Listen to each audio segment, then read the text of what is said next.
Good morning, students. Today we start next topic of our chapter, Rights in the Indian Constitution.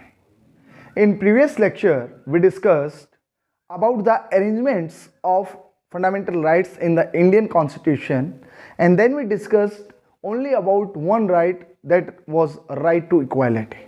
हमने एक right के बारे में अच्छे से पढ़ा था कि समानता का अधिकार, आर्टिकल 14 क्या कहता है, 15 क्या कहता है, 16, 17, 18. ओके, सो आज हमारा जो नेक्स्ट टॉपिक रहेगा, टॉपिक हमारा सेम है लेकिन आज हम नेक्स्ट राइट को उठाने वाले हैं. तो हमारा जो टॉपिक है वो क्या है, arrangement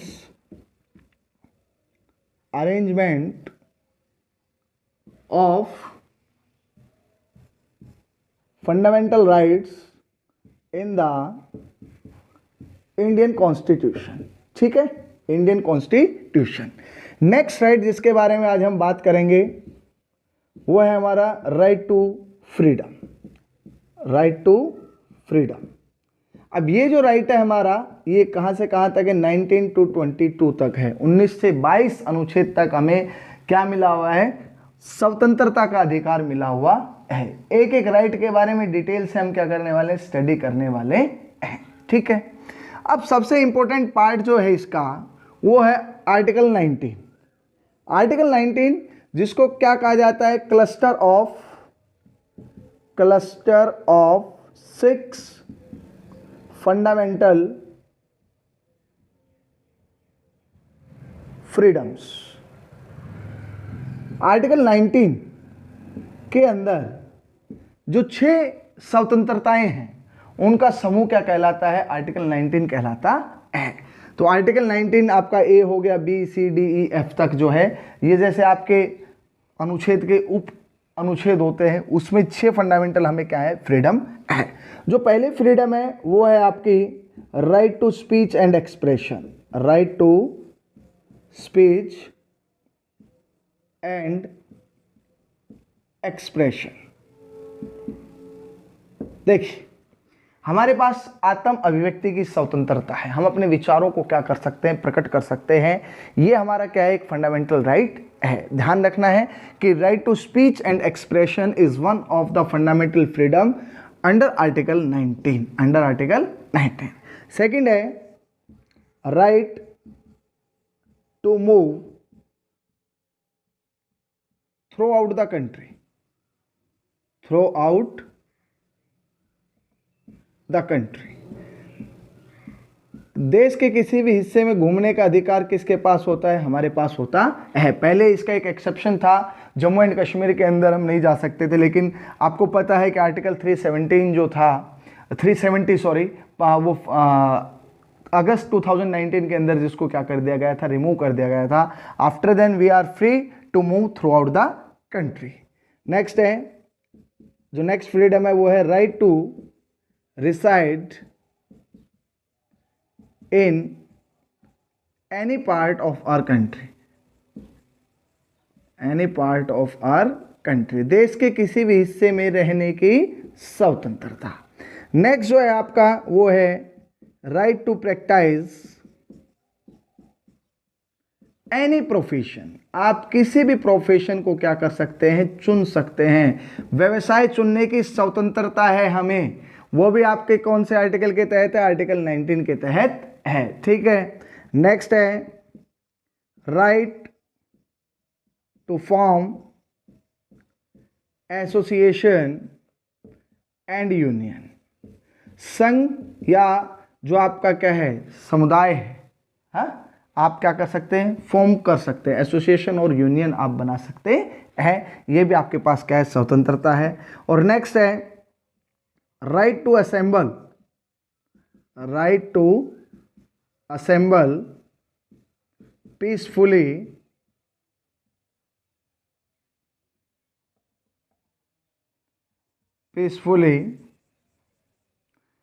without arms. Without arms. आप हथियारों के बिना क्या कर सकते हैं, पीसफुली आप क्या कर सकते हैं, गैदर हो सकते हैं. ये आपके पास क्या है, एक फंडामेंटल राइट है. These 6 fundamental freedoms are given by Article 19 A, B, C, D, E, F. First क्या है, right to speech and expression. Question ऐसे भी पूछा जा सकता है, the article 19 is the cluster of 6 fundamental freedoms, explain. Okay, तो these are the 6 fundamental freedoms which are given by article 19। एक एक पॉइंट को अच्छे से क्या करना है, क्लियर करना है। तो ये आपका किसके बारे में था, आर्टिकल 19 के बारे में। नेक्स्ट जो आता है आर्टिकल, वो आता है आर्टिकल 20। क्या आता है, आर्टिकल 20, अनुच्छेद 20। अनुच्छेद 20 जो है वो दोष सिद्धि के संरक्षण के रूप में हमें क्या मिला हुआ है, अधिकार मिला हुआ है। तो जो नेक्स्ट है आपका, जो आर्टिकल है आपका, वो आता है आर्टिकल 20, अनुच्छेद 20। ये भी राइट टू फ्रीडम का ही क्या है, एक पार्ट है। और ये किसके लिए है, protection in conviction, protection in conviction for offences. अब इसमें मैं आपको बताऊंगा कि क्या है। देखिए, कोई भी पर्सन है एक्स, ठीक है, उसने 2001 में कोई क्या किया, क्राइम किया, ठीक है, और उसका जो डिसीजन आया कि उसने क्राइम किया है, उसका डिसीजन आया मान लेते 2021 में, ठीक है। 2001 में उस क्राइम, उस ऑफेंस का जो क्या था, पनिशमेंट था, वो था 5 इयर्स, और 2021 में उसे बढ़ाकर कितना कर दिया गया, 10 इयर्स।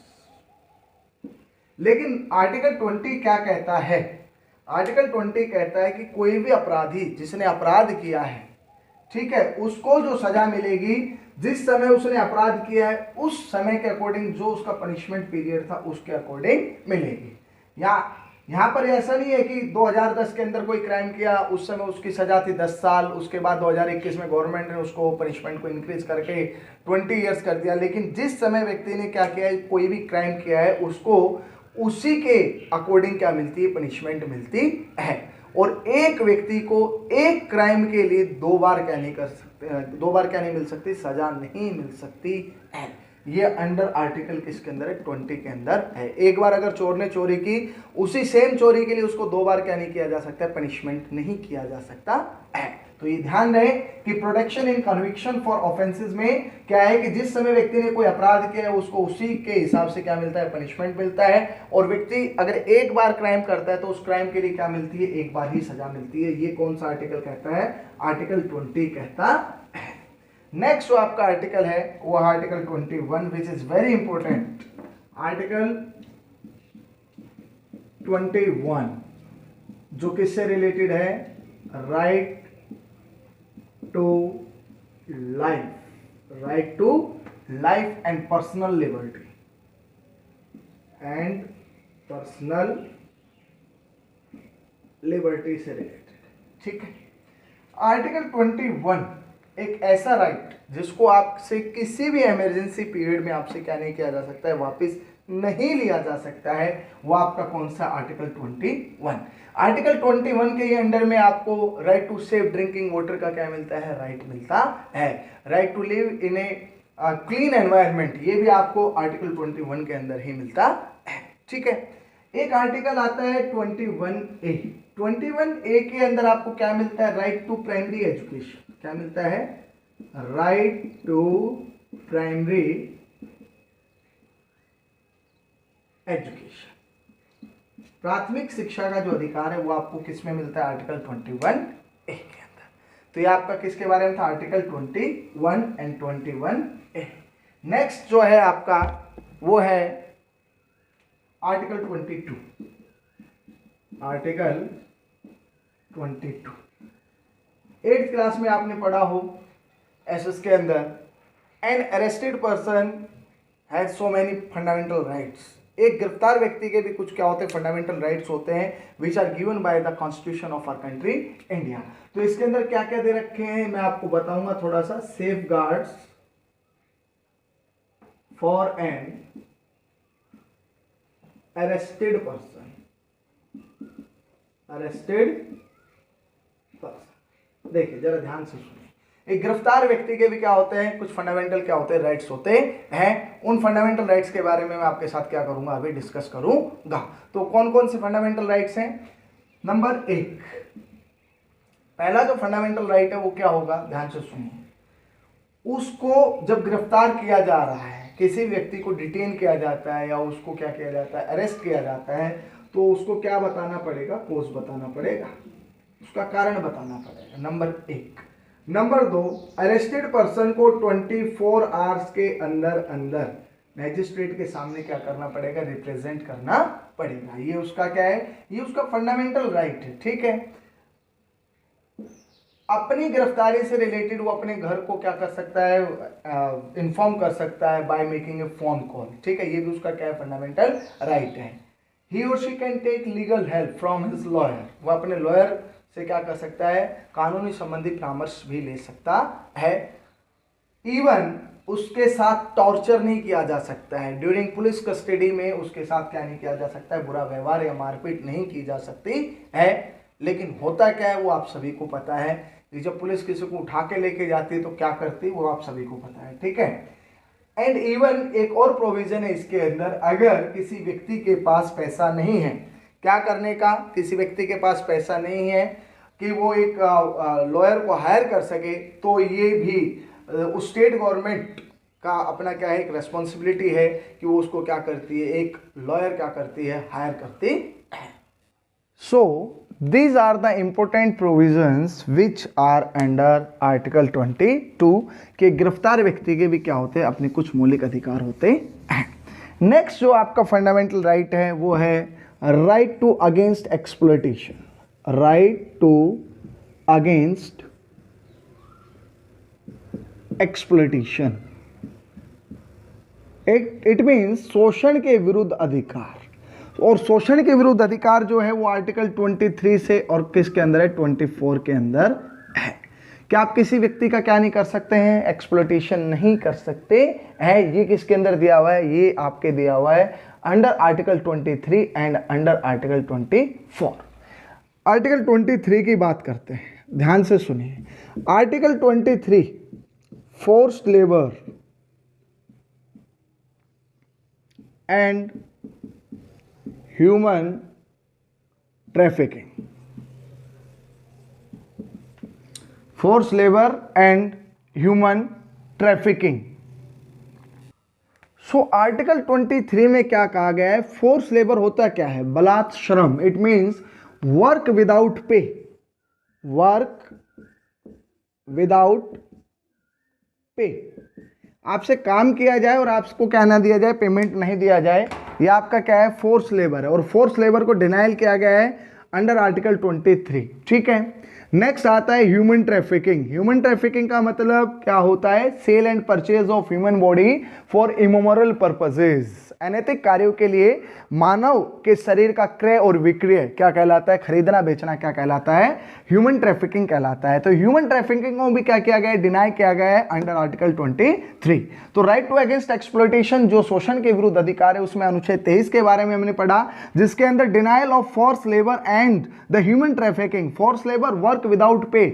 आज हर सरकार ने, राज्य सरकार ने, केंद्र सरकार ने लेबर लॉज बना रखे हैं और उन लेबर लॉज को स्ट्रिक्टली क्या किया जाता है, आज फॉलो किया जाता है। लोग अवेयर हैं रिलेटेड टू देयर राइट्स, वो अपने राइट्स के बारे में अवेयर हैं, but still in some pockets of our country India this evil is also practise in some parts, okay. And then human trafficking, अब ये भी जिन बच्चों को उठाया जाता है, किडनैप किया जाता है, इवन उनको बैगर्स के रूप में या किसी भी तरीके से उनकी जो ह्यूमन बॉडी के जैसे लंग्स हो गए, किडनीज हो गई, उनको क्या किया जाता है, सेल एंड परचेज किया जाता है। तो वो किसके अंदर आता है, ह्यूमन ट्रैफिकिंग के अंदर आता है। तो ये आपका कौन सा, आर्टिकल 23।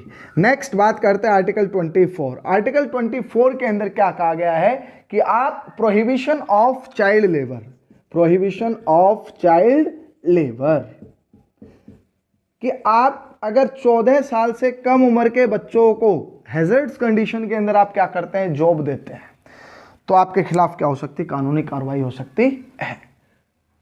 कोई भी बच्चा जिसकी उम्र 14 साल से कम है, वो कारखाने के अंदर, माइनिंग वर्क के अंदर, किसी भी ऐसी हैजर्ड्स कंडीशन में उसे क्या नहीं किया जा सकता है, काम नहीं लिया जा सकता है। ये कौन सा आर्टिकल कहता है, article 24। But what is the reality in our country India, that so many children who are below the age of 14 they are still working in hazards condition.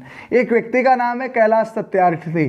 Kailash Satyarthi को नोबेल पीस प्राइज मिला था with Yousafzai Malala जो पाकिस्तान की थी। First time थी कि दोनों को क्या किया गया था, साथ में नोबेल प्राइज। ये जो पर्सन है is one of the greatest personality of our country India who work for the betterment for those children those who are working as child labour in our country India. इस child labour की problem को sort out करने के लिए कैलाश सत्यार्थी ने काफी कुछ क्या किए हैं, एफर्ट्स किए हैं।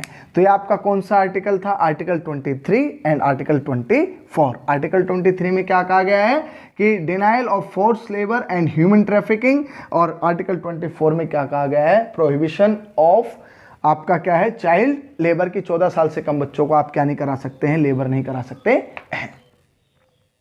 Next fundamental right is that the right to freedom of religion. Next जो हमारा फंडामेंटल राइट है वो हमारा क्या है, right to freedom of religion, धार्मिक स्वतंत्रता का अधिकार। ठीक है, आर्टिकल 25 से आर्टिकल 28। देखो इंडिया कैसा कंट्री, एक सेकुलर कंट्री है। It means India has no official religion. Bharat का अपना कोई क्या नहीं है, राजधर्म नहीं है। ये ध्यान रखना है कि इंडिया का अपना कोई ऑफिशियल रिलीजन नहीं है, और हर रिलीजन को क्या दिया गया है, इक्वल स्टेटस दिया हुआ है। कौन सी कंट्री के अंदर, इंडिया के अंदर। तो आर्टिकल 25 क्या कहता है, सबसे पहले बात कर लेते हैं। आर्टिकल 25 है freedom of conscience. It means अंतरात्मा। कॉन्साइंस का मतलब क्या होता है, अंतरात्मा। And right to profess, practice and propagate any religion. तो आर्टिकल 25 क्या कहता है, freedom of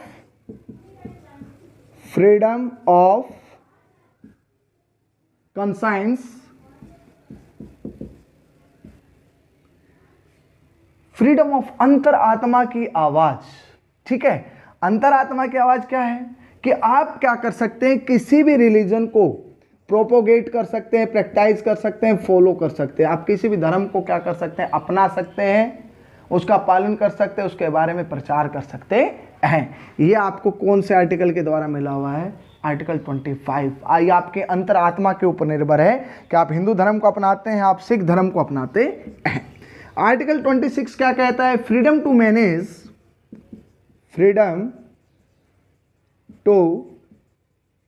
manage religious affairs.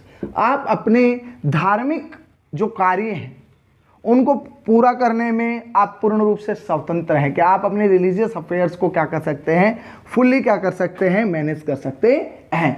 आप इंस्टीट्यूशन बना सकते हैं, आप संस्थान खोल सकते हैं, but so many times in affairs के ऊपर एक्सेप्शन क्या होता है कि जब लॉ एंड ऑर्डर की बात आती है या मॉरलिटी की बात आती है तो कई बार इन अफेयर्स के ऊपर रोक लगा दी जाती है। जैसे कोरोना के समय के अंदर जो अभी ईद मनाई गई, हमारे जो मुस्लिम्स हैं उनका त्यौहार है काफ़ी, तो उसके अंदर लोगों के इकट्ठे होने पर क्या कर दी गई थी, पाबंदी लगा दी गई थी। वैसे काफ़ी उलेमा जो थे, जो आपके मुस्लिम स्कॉलर्स हैं, उन्होंने भी मना कर दिया था कि घर से ही नमाज पढ़नी है।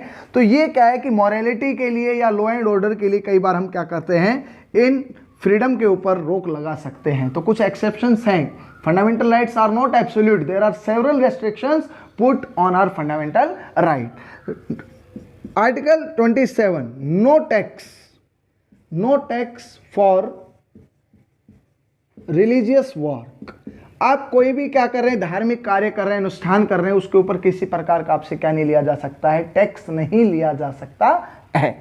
आर्टिकल 28 क्या कहता है, आर्टिकल 28 काफ़ी इंपॉर्टेंट है कि जितने भी आपके क्या हैं, गवर्नमेंट इंस्टीट्यूशंस हैं, क्या हैं, गवर्नमेंट इंस्टीट्यूशन, वहाँ पर आप क्या नहीं दे सकते हैं, वहाँ पर आप जो आप रिलीजन से संबंधी क्या है, एजुकेशन है, वो आप प्रोवाइड नहीं करा सकते हैं। Article 28 ban on religious institution which are run by government. आप गवर्नमेंट इंस्टीट्यूशन के अंदर क्या नहीं कर सकते हैं, एक विशेष धर्म से संबंधित शिक्षा प्रदान नहीं कर सकते हैं। ये आपका कौन सा आर्टिकल कहता है, article 28। So this is about the right to freedom of religion, that why India is called a secular country. So dear students, today we discussed the three important fundamental rights. The first one, right to freedom. Second, we discuss about right to against exploitation, and third one, that right to freedom of religion. You have to learn all these three rights in detail, and these are very important for our competitive examination also. Okay, Jai Hind, Jai Bharat.